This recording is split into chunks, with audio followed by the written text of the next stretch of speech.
Hi guys, this is take two of this. I recorded something earlier and my whole computer crashed. I'm not using my Chromebook, I'm using my home computer, and I think it may be time for a new one. I don't know, we'll see. So, anyway, we're on chapter two, and yesterday I talked about this dismal area that Nick goes to, and this is where Myrtle lives. So, Nick describes it like the railroad shrinks away from this place. It's a desolate area of land. It's a valley of ashes, and you can look up Valley of Ashes in the Great Gatsby, and you'll find a whole bunch about it. Now, remember, I'm just expecting you to know about chapter two, though, so make sure you read it. But this is a dumping ground. So when you think about the Industrial Revolution, that we're in 1922, we have a lot of factories in New York City, and people would, the factories would operate, but then the ashes have to go somewhere, and so these ashes come out here to Queens, New York, and where Myrtle lives, and then they dump it. Now, and I know it's not the rich people living by a dump, it's the poor people, and Myrtle is definitely poor. Um, so, Valley of the Ashes is a huge, huge symbol, but so is Dr. T.J. Eckelberg. And so you should have, I told you last time to look up a picture of Dr. Eckelberg. I did not paste a picture into my notes, but that may be something that you want to do. And it's a billboard. Now, what do you do with your eyes? You see with them, correct? And what does an oculist or an eye doctor do? He helps you see better. He helps you see clearly. And that's one of the big motifs in this book is seeing things clearly. So we have the beautiful people, Tom and Daisy, but are they really all that beautiful? I mean, Nick's a little disgusted with them at the end of chapter one. And now here he is with Tom on a Sunday afternoon, and they're going through, if I can get this to go, they're going to into the city of New York. So they're leaving East Egg and they're on the train and they're going to go in here and across the bridge into Manhattan. Myrtle lives somewhere, it says, where the railroad runs beside the road and near a drawbridge. So I'm assuming it's here. So I think Myrtle lives somewhere in here. And she lives near this dumping ground. Okay. Her husband's a mechanic. And so he works on cars. And they live right there at this dumping ground. Okay, so Tom makes Nick get off the train to go meet his mistress, his girlfriend, and her husband is there.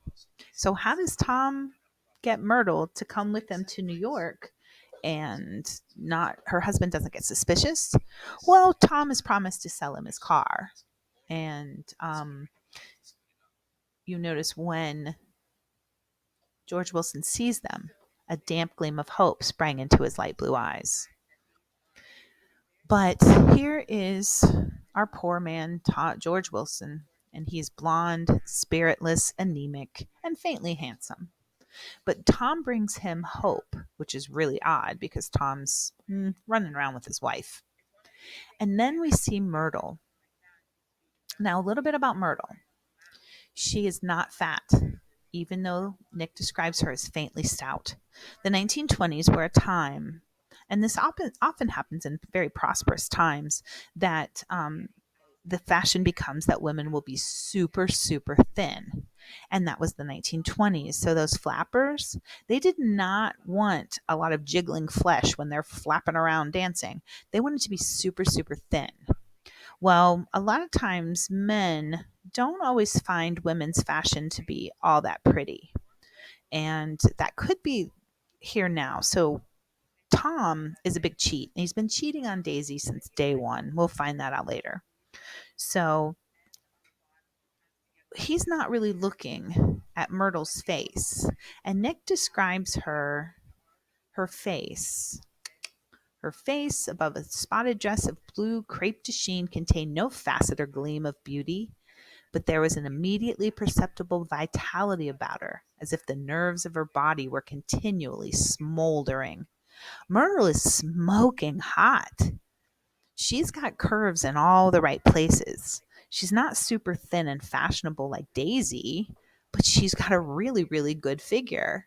And she may not have a very pretty face, but somebody like Tom, and knowing what Tom does to her, we know Tom's not looking at her face.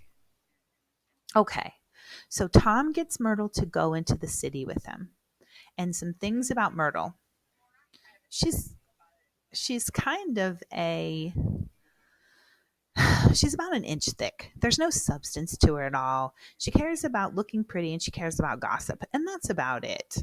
So she changes her dress, and they get to town, and then in the train station she buys a copy of Town Tattle, which is a gossip magazine. She buys a moving picture magazine. It's like a People, or So she's looking into all these new celebrities, and she buys some cold cream and perfume, and then she buys a dog, whatever. So they get up to the apartment, and Nick didn't even want to stay, but he's like, "Oh no, they're gonna stay." So I want you to look at the way Myrtle behaves. There's a reason why chapter 2 is right next to chapter 1. So in chapter 1, we met Daisy and we saw the beautiful place where she lived. Now we're seeing Myrtle. Now Myrtle has two places where she lives. One is the dump in the ash heap in Wilson's garage. The other place is the little tiny apartment that they have in New York City. So you're telling me that Tom rents an apartment for his girlfriend? Oh, yeah, it's exactly what he does. Now, it's a little tiny place, but New York is a very, very expensive place to live. And so even though it's a little tiny place, it's not dumpy. They're not living in the projects. They live near Central Park, and that's a pretty swanky pretty swanky neighborhood. So they get there, the cab stops, and Myrtle throws a regal homecoming glance around the neighborhood. Well, what's regal? Regal means royalty. Mrs. Wilson is anything but royalty. Okay, so we get to the apartment, and in the apartment is a small living room, small dining room, small bedroom, and a bath. Now, the living room is crowded to the doors with a set of tapestried furniture entirely too large for it, so that to move about was to stumble continually over scenes of ladies swinging in the gardens of Versailles. Remember what I said about Daisy's place? It looks like the Garden of Versailles for real. But in Myrtle's apartment, she can't even afford that.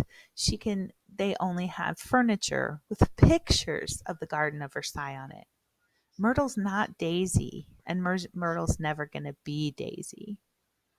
Um, And then, of course, we've got Myrtle's mother on the wall, and we've got a lot of old gossip magazines. And then there's that book. And I know the book has some significance. I've never read it, but I guess it was a really scandalous book at the time.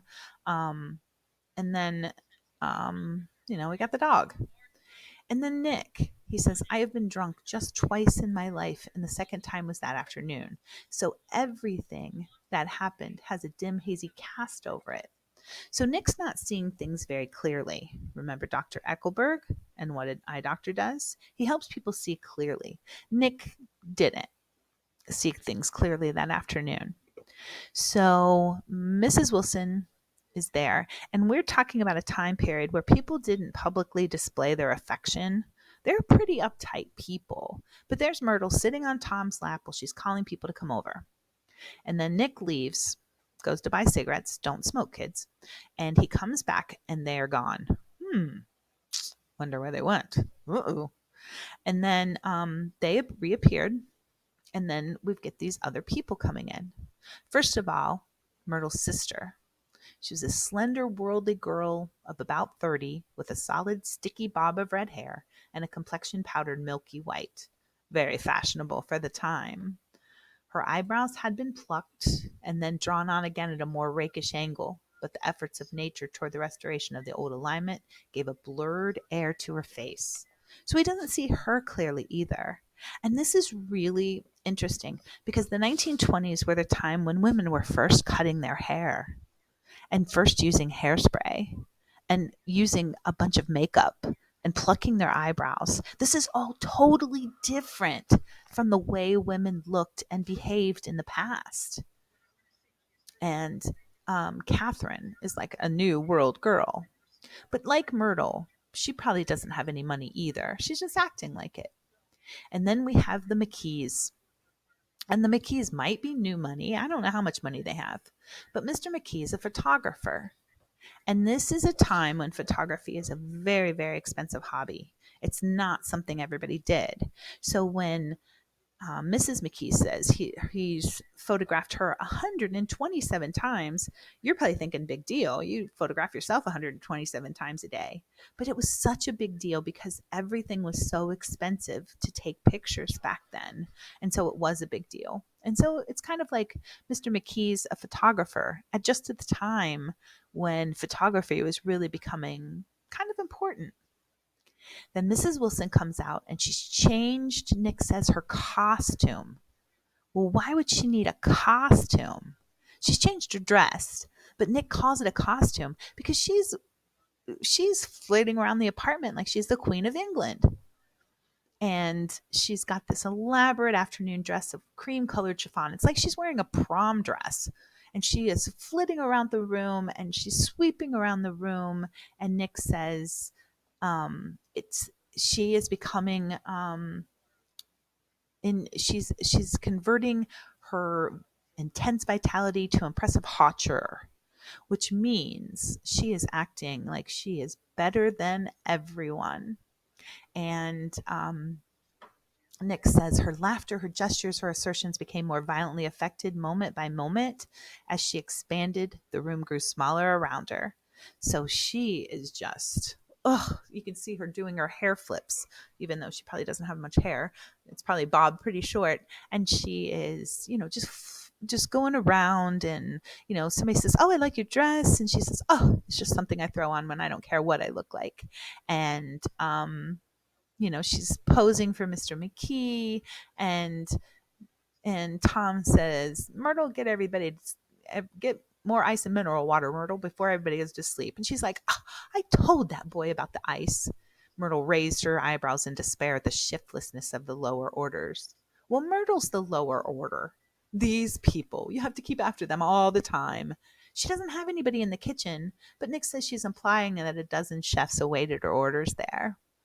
And so they go through and they have some pretty, you know, interesting conversation. And Mr. McKee's trying to get Tom to hire him, and Tom really doesn't care. I don't even think Tom knows what he does.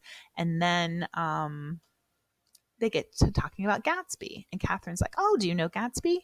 And then the rumors start about Gatsby. I hear he's nephew or cousin of Kaiser Wilhelm. You guys remember Kaiser Wilhelm, right? If not, look it up. And then they just ask, and Mr. McKee's still trying to get Tom to employ him, and all Tom does is laugh and is like, "Hey, Myrtle, why don't you get Mr. McKee to photograph your husband, George B. Wilson, at the gasoline pump?" Like, name the photo. And then we find out that Myrtle can't stand her husband. Why? Well, because he's poor, and she didn't believe it. She didn't believe it before they got married. But we also find out that Tom just loves Myrtle and he wants to get married, but his wife, she can't get divorced because she's Catholic. Is that true? Because Nick says Daisy was not Catholic, and I was a little shocked at the elaborateness of the lie. Like, Tom had made up this big lie so that Myrtle would think that Daisy can't get divorced. And then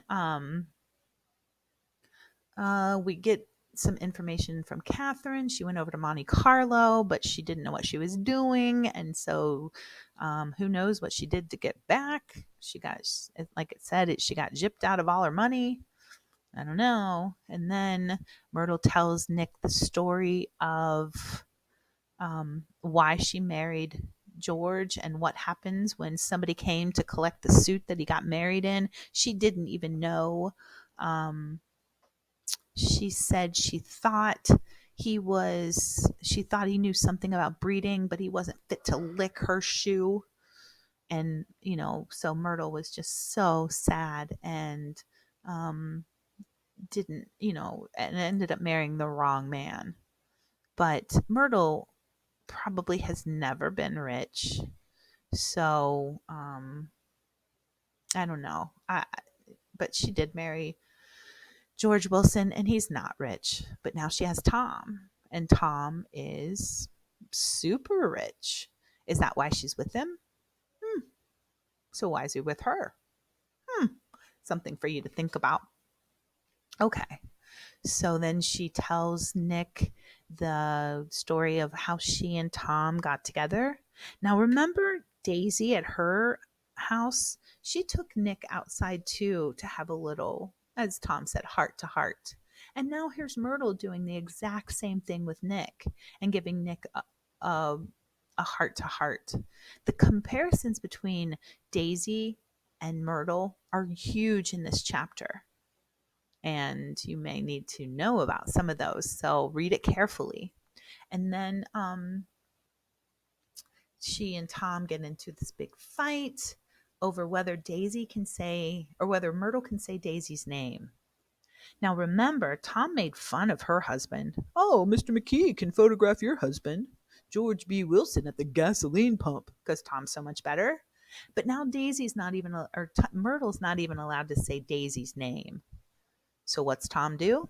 He slaps her and breaks her nose. And now she's bleeding all over the couch and all over the floor. And Catherine and Mrs. McKee's trying to take care of him. And then I really like Nick, but I really hate him at this moment because Mr. McKee wakes up and he sees what's going on and he starts leaving. And Nick follows him. So they just leave. They don't stop Tom. They don't tell him, hey, that's not cool. They don't call the cops. They don't do anything. They just leave. And the women are taking care of taking care of Myrtle. Is she going to stay with Tom?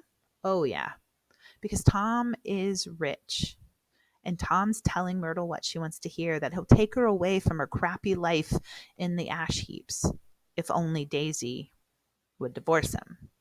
But Daisy can't because he says she's a Catholic, but she's not. So all these things, Tom is just really, really a bad person. But is Myrtle any better? Because she's cheating on her husband with this rich guy, and she's not going to leave him either. But she's not going to leave Tom because, and even though Tom broke her nose because she said his wife's name. So just craziness. So anyway, Nick leaves with Mr. McKee. And then we have this weird part here at the end. So I'm just going to explain it the best I can. You can read into it whatever you want. So they go down in the elevator, and the elevator boy yells at them to keep their hands off the elevator. Remember, there was actually people employed to raise and lower the elevator at that time. There wasn't just a push button. It was like a lever. And then the next thing is Nick's in Mr. McKee's bedroom. He must have helped him into bed, and Mr. McKee's holding his great portfolio of photographs, and he's going through all the photographs: Beauty and the Beast, Loneliness, Old Grocery Horse, Brooklyn Bridge. And then the next thing Nick knows is he's in the lower level of the train station, the Pennsylvania station, and he's waiting for the 4 o'clock train, 4 o'clock in the morning. So kind of an interesting, alcohol-filled, confusing few minutes there at the end. Okay, so things you should know. You should really be able to compare Myrtle to Daisy. I mean, there's Daisy in her white dress and her blonde hair, and there's Myrtle, and she's in a cream-colored dress at the end, but she's changing her dress all the time, and Myrtle is flitting around the apartment like she has a bunch of people working for her. Well, Daisy actually does. Myrtle's trying to be somebody that she's definitely not. So kind of, and Daisy she is the rich girl. So I'll leave it at that, and gives you plenty of things to think about. Now, this is a difficult book, and so if you need to look it up on Schmoop, it gives you a bulleted list of what happens. If you need to look up the analysis of chapter 2. If you want to go to Spark Notes and do the same thing, anything is really easy, and it will really help you out, because the we're just doing mostly the plot, but this book is complicated and there's so much in it. So I'll leave you with that. You can let me know if you have any questions.